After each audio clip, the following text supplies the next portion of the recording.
Namo Phat, good morning. Thanks for joining me for our daily practice check-in. Listen, listen, listen.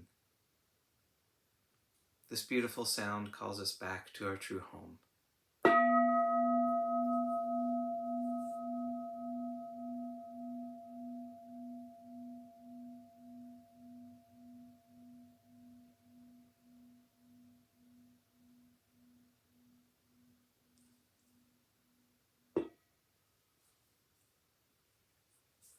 The fifth mindfulness training. Aware of the suffering caused by unmindful consumption, I vow to cultivate good health, both physical and mental, for myself, my family, and my society by practicing mindful eating, drinking, and consuming.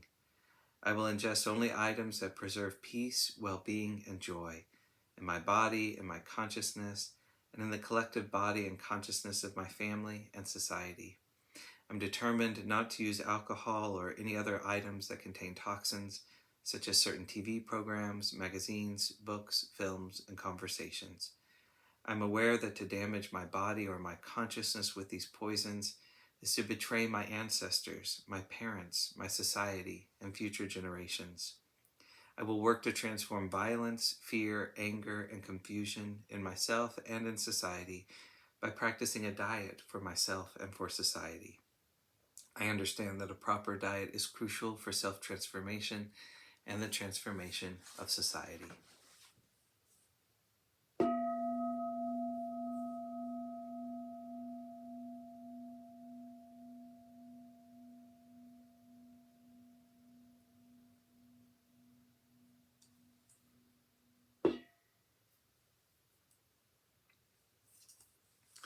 We've been reading Ajahn Amaro's book, Catastrophe, Apostrophe, for our Dharma lessons. This morning we're starting a section on good friends on the path.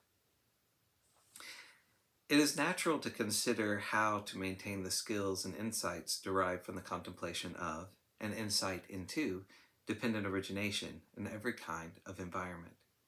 How do we sustain Dharma practice in an active, engaging, and colorful world? A central feature of solitude or being in a retreat situation is that we refrain from conversation.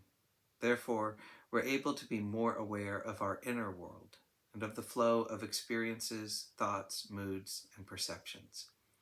When we are in an environment where we have to talk to other people, have to perform as a human, where we have an active personality, a life, a name, an occupation, when we are engaging with other people and taking up responsibility and decision-making, receiving the expectations and the needs of the world.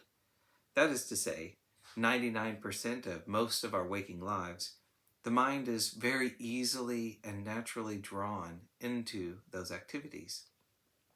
The world requires us to create the past and the future, to remember our commitments and to make sensible plans, to have all kinds of opinions in the present moment. So, how do we sustain attention on the reality of the present?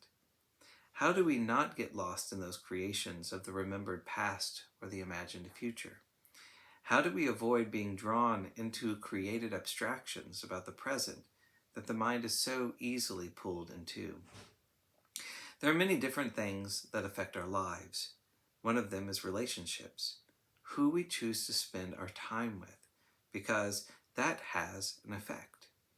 If we have chosen to spend a week together with people who like to meditate, who are not concerned about looking attractive all the time, people who don't need to be entertained or charmed by us, people who can deal with discomfort without complaining, that will likely have a relaxing effect on the mind.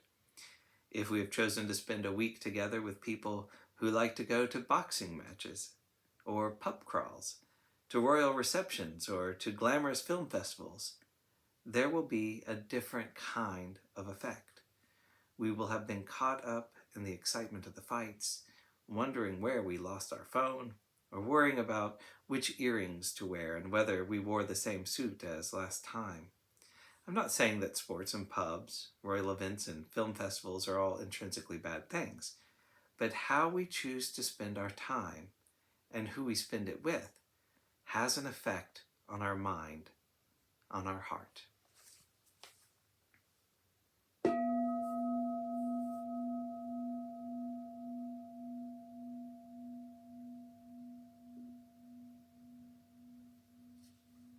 May all beings be well. May all beings be happy. May all beings be peaceful. Sadhu, sadhu, sadhu.